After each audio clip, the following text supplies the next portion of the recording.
pour ce nouveau live matinal. Donc aujourd'hui, ça va être un live un petit peu spécial parce que je ne vais pas pour vous parler directement de techniques de vente ou de techniques de management, mais d'organisation avec ChatGPT. Donc ChatGPT, c'est vraiment la coqueluche de ce début d'année. C'est vrai que tout le monde, enfin beaucoup de monde en tout cas, s'intéresse fortement à ChatGPT. Et on a réalisé une chose, c'est que plus on s'y intéresse et plus on trouve des applications qui sont utiles, puissantes, surprenantes. Et aujourd'hui, je vais vous partager la découverte que j'ai faite dimanche. Excusez-moi pour le petit chat dans la gorge. Et dimanche, donc je me suis rendu compte en fait qu'il y avait une vraie application qu'on avait négligée de ChatGPT, qui était l'organisation de planning. Alors moi, c'est assez simple. Je suis arrivé dimanche soir, j'ai regardé mon planning de la semaine, je me suis un peu gratté la tête, je me suis dit ça va être compliqué. Parce qu'en plus, il y a plein de choses que je voulais mettre en place, que je voulais suivre. Et j'avais beaucoup de rendez-vous avec des clients, avec des prospects. Donc, c'était quand même très compliqué. Et j'ai commencé donc à essayer de caser mon planning un petit peu comme je pouvais. Et franchement, ça passait pas. Ça me faisait un planning très compliqué. J'ai failli dire, bon, ben, allez, il y a tout un tas de choses pas particulièrement urgentes, mais importantes, ben, je les ferai plus tard. Et là, je me suis dit, mais attends, on a quand même ChatGPT. Et ChatGPT, c'est un outil qui, normalement, devrait pouvoir gérer ça.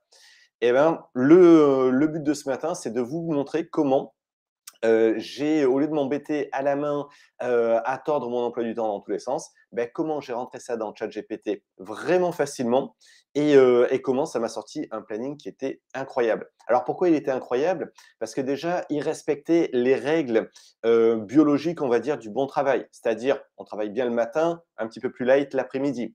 En plus, il respectait les contraintes que je lui avais données. Il respectait mes rendez-vous et il mettait tout seul l'heure de mon déjeuner. Je vais vous faire voir un petit peu le pourquoi, l'heure du déjeuner, parce que je lui ai indiqué quand même l'heure du petit déjeuner et du dîner.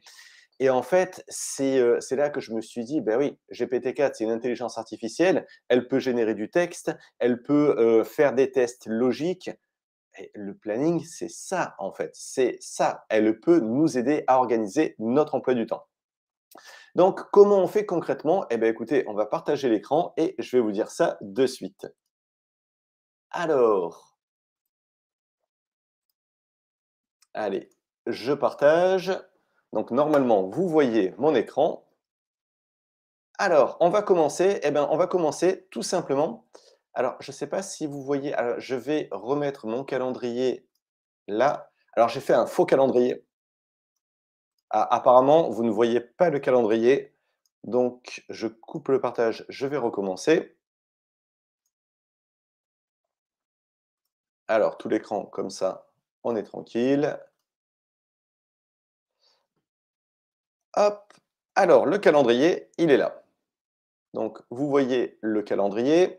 Là, j'ai fait un faux calendrier, bien entendu, où j'ai mis quelques rendez-vous clients et des réunions plus longues. Alors, nous, par exemple, ce sont les formations Booster Academy qui durent 4 heures. Donc, on a tous des rendez-vous courts, 1 heure, des rendez-vous normaux, et puis des rendez-vous qui peuvent durer plus longtemps. Donc là, tout simplement, je prends mes rendez-vous, je les sélectionne comme ça, tac, et je fais tout simplement un copier-coller.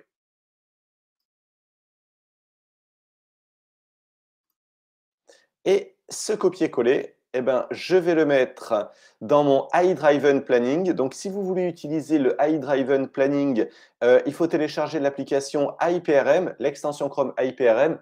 De toute façon, je vous conseille de la télécharger. C'est une extension de ChatGPT qui est géniale. J'y reviendrai dessus une autre fois si vous voulez. Et voyez, vous cherchez donc Laurent Serre et ça va vous sortir mon prompt iDriven Planning. Alors, je fais le copier-coller comme ça. Ensuite, j'ai fait une petite liste de tâches factices. Heu, hop, que je copie. On fait sélection, hop, on copie et on le met dans task, to add to the schedule, the schedule. Oh, excusez-moi pour l'accent anglais, c'est horrible.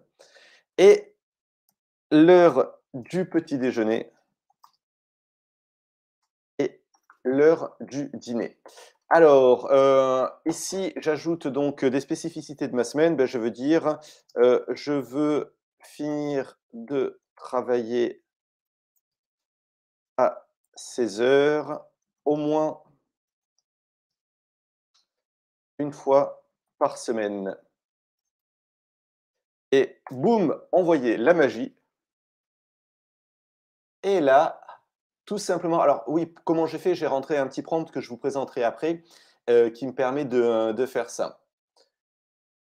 Alors, donc effectivement, il est en train de me faire mon planning. Alors, entraînement dactylo, c'est apprendre à taper très vite, sans regarder l'écran, sans même y penser. Parce que je pense qu'avec les intelligences artificielles, donc génératives, aujourd'hui, c'est important de savoir bien taper. Il y a des gens qui me disent: «Oui, mais on va lui parler». Il faut savoir que quand vous parlez, le meilleur taux de reconnaissance, c'est à peu près 90. Ça veut dire que quand vous parlez, en fait, il y a des mots qui sont mal orthographiés. Pour Siri, c'est pas gênant, parce que de toute façon, Siri, il vous répond des trucs pas terribles. Donc, à 80, 90 ou 100, il est pas terrible de toute façon. Par contre, des intelligences comme ChatGPT, moi j'utilisais beaucoup sur le smartphone au début et je me suis rendu compte que, des fois on ratait un mot et ça changeait la sortie. Donc en fait, on est obligé d'écrire, on est obligé de corriger. Du coup, apprendre à taper rapidement, c'est quand même quelque chose de très, très bien. Et là, vous voyez, tout est organisé. Il fait des pauses, le matin. Là, la première journée, il y a pas de pause, c'est souvent ça. Il met, des choses l'après-midi qui sont, bien vous voyez, les tâches HubSpot, par exemple, c'est le matin. Alors j'avais dit plutôt le matin et il respecte bien, ça. Et alors, ce qui est, marrant, c'est qu'il y a des fois, il vous met pas les 2 heures, mais en fait, il va répartir d'autres créneaux. Et si vous voulez que ce ne soit qu'un bloc, par exemple, tournage, script plus tournage YouTube, j'ai dit un seul bloc, attention, il faut bien respecter. Là, il le respecte. Et vous voyez, hop là, donc 17 h fin de journée, 16 h 15 fin de journée. Bon, c'est vrai que j'avais pas mis énormément de rendez-vous et de tâches, mais dans mon planning perso, c'était blindé. Alors plein de fois, je travaille jusqu'à 7 h, donc ça, il y a pas de souci. Mais par exemple, mercredi, donc demain, je finis de travailler, il me semble que c'est 16 h, ou dans les horaires là. Et ça continue comme ça. Donc le planning, il est nickel, il est tout bien, coordonné. Les rendez-vous que j'avais mis, sont, respectés. Vous voyez, 14 h 18 h. Ensuite, mon, rendez-vous 7, ainsi de suite.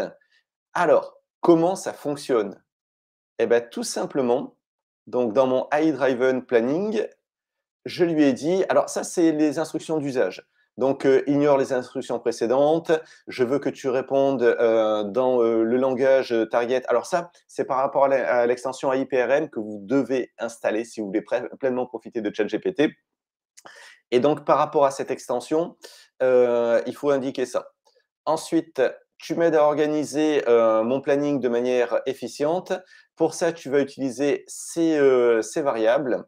Donc, 1, c'est mes rendez-vous. 2, c'est mes tâches que je dois faire. 3, c'est mes heures de petit déjeuner et de dîner. En respectant ces contraintes, tu organises mon agenda. Tu ne dois jamais modifier les heures de la variable 1, puisque c'est mes rendez-vous clients. Donc ça, ce serait un peu embêtant. Tu dois respecter parfaitement la durée entre chaque entrée de chaque entrée de la variable 2. Donc ça, ce sont les durées des tâches. Mais par contre, il faut vraiment qu'on lui redise dans les tâches. Vous voyez, j'ai fait un petit tableau pour pouvoir lui dire, voilà, là, 2 heures, c'est important. Sinon, il s'arrange avec le truc.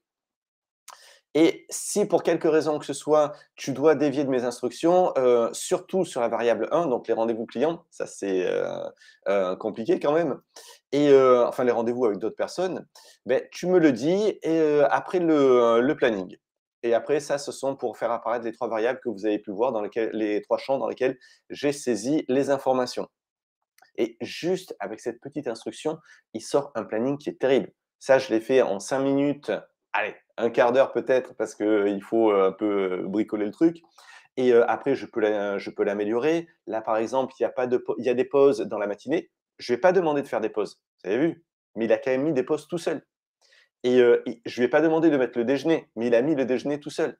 C'est des trucs, oui, un humain le fait, mais l'intelligence artificielle, qui, mime les humains, qui imite les humains, le fait aussi. Donc ça, c'est bien de l'avoir en tête, ce sont des choses quand même qui simplifient considérablement la vie. Il n'y a pas besoin de lui donner trop d'instructions, c'est juste s'il a vu dans son apprentissage que apparemment quand, un humain faisait le planning, il mettait le déjeuner et il mettait des pauses, il va le refaire aussi. Alors, je ne sais pas ce que vous pensez, donc je vais arrêter mon partage d'écran.